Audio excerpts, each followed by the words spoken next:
Hey everyone, in today's session we're going to talk about transaction routing, basically configuring the merchant to route transaction according to a specific logic, meaning which payment method, which currency, which territory and such. So to do that we're going to go to Account, Merchants. Please check out another video of ours called Terminal Templates, which will allow you to simply configure terminals once on a template and then apply that template to multiple merchants, which will allow you to quickly set up the merchant. But in this case, this time we're going to show how to set up a specific terminal. Just in terms of terminology, terminal is the merchant's configuration on how to route transaction to several MIDs. So each terminal can hold multiple MIDs for cascading options in different routing, and then you configure the MID separately and the terminals under the merchant. So we open up City University, we're going to go to the Terminals tab. So we're going to see that this merchant doesn't have any terminals currently. So we have two options, either to add from template or to just add one by one. So we're going to add one. So we're going to choose basic configuration for a Visa GBP routing logic. So in this case, we have two currency options. One is the source currency, meaning what currency the merchant sends us. Second option, the exchange to currency, meaning in which currency we're going to send the transaction to the relevant acquirer, the relevant PSP. Reasons for conversion, let's say for example, a European client, a European merchant sends us a transaction in euro, but we identified that the card was issued in the UK. So we can convert the transaction to GBP for better chances of getting the transaction approved by the issuer with sending the relevant currency of the card. In this case, let's keep it simple, GBP to GBP.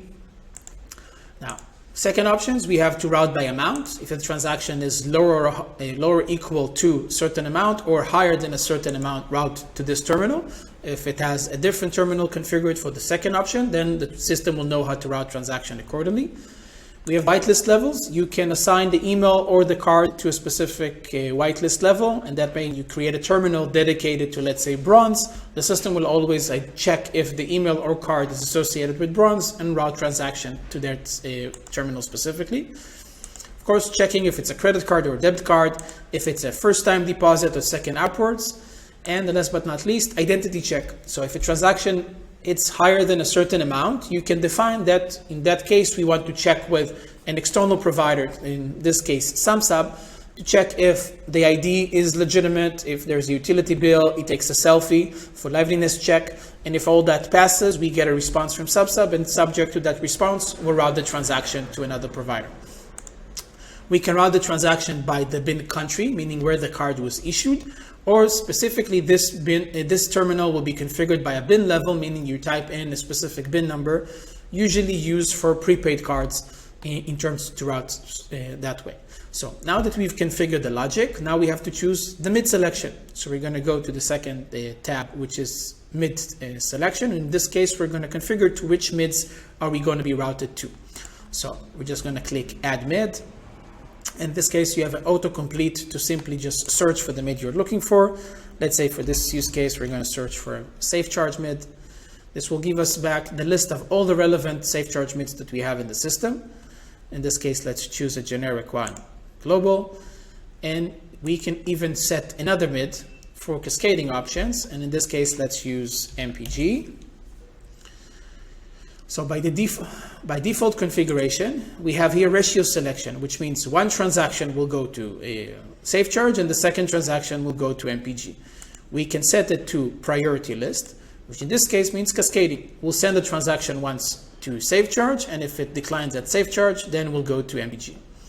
Last but not least, we have the merchant fees. These are the sell rate. What will the merchant pay you as a PSP for this specific transaction? So we have a transaction fee. Let's put 10 cents, let's say 1%, 10 cents, $5 for a refund, and 10 cents per decline.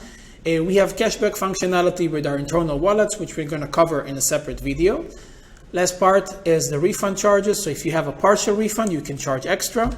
If you have a fraud refund, you can charge a lot extra.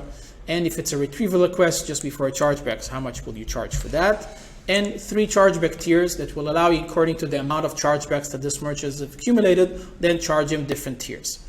Once everything is done, we click Save. This accumulates all the data that we've just configured on the terminal, and we'll see the first line of terminals that is configured.